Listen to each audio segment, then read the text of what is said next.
In 1775, just outside Boston, a group of armed civilians exchanged deadly fire with 700 soldiers of the world's most powerful military.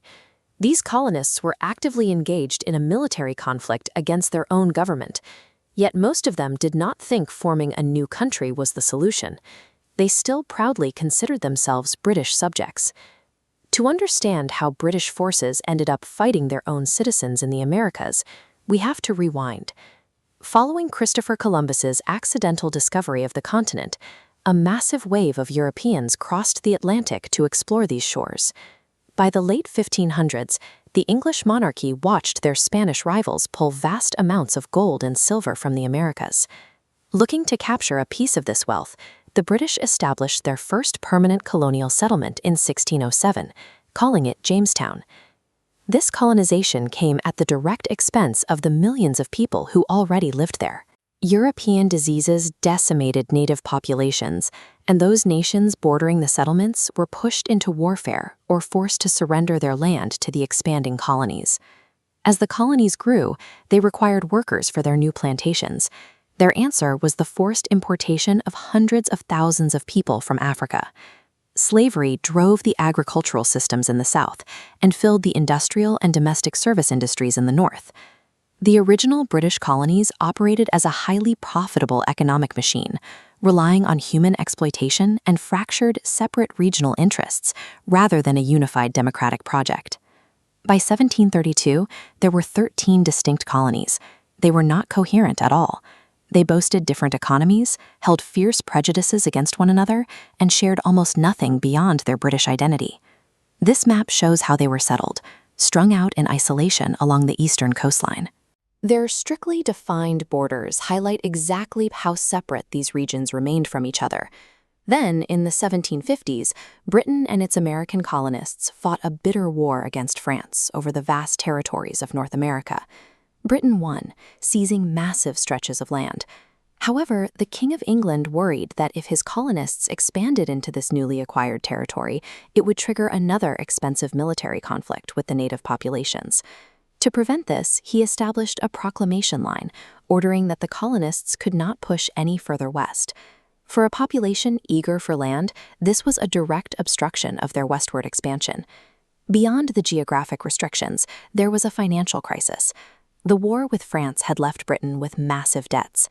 The government in London decided that the American colonies should bear part of the cost of the war they had fought together, imposing new taxes on them. The tension between the colonies and their mother country was now set. A distant island empire was attempting to extract money from a rapidly growing population while simultaneously limiting the borders of their continent.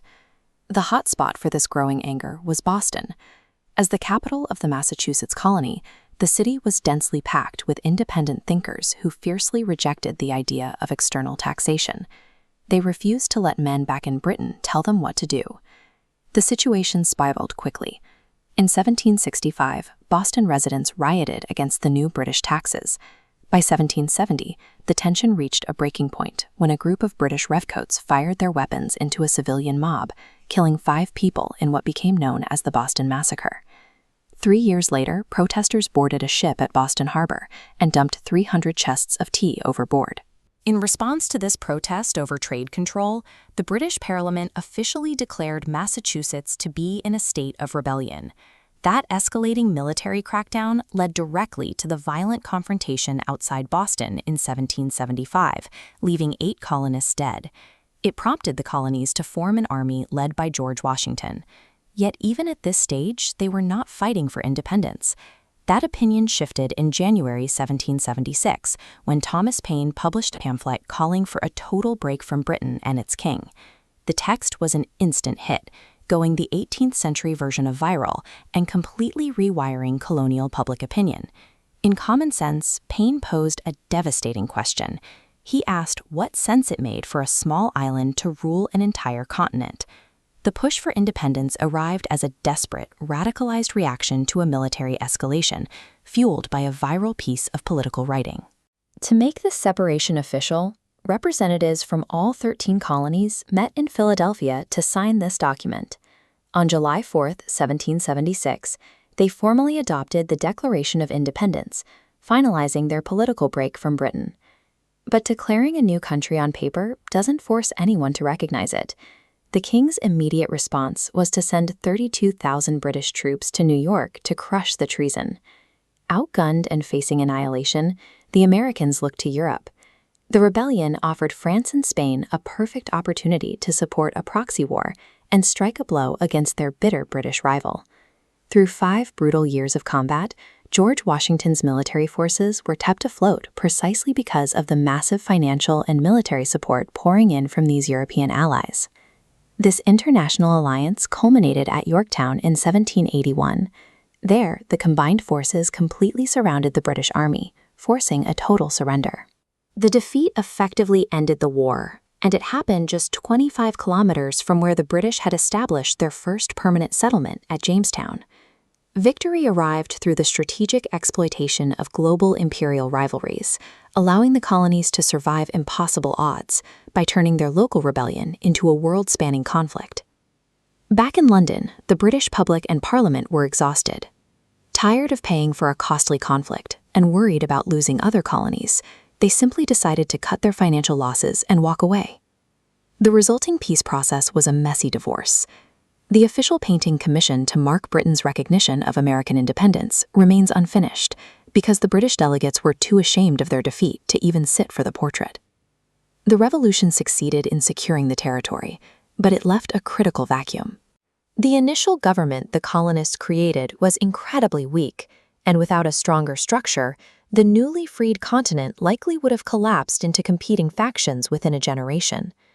Facing dissolution, the Americans were forced to build a nation from scratch. They drafted an entirely new set of laws, organized around the novel concept of putting an elected executive president in charge. This document, the Constitution, provided the actual legal framework that allowed these divided, wildly different colonial regions to hold together as a single entity. To lead this untested government, the Electoral College unanimously chose the war hero George Washington in 1789, installing him as the vital, unifying linchpin for the country.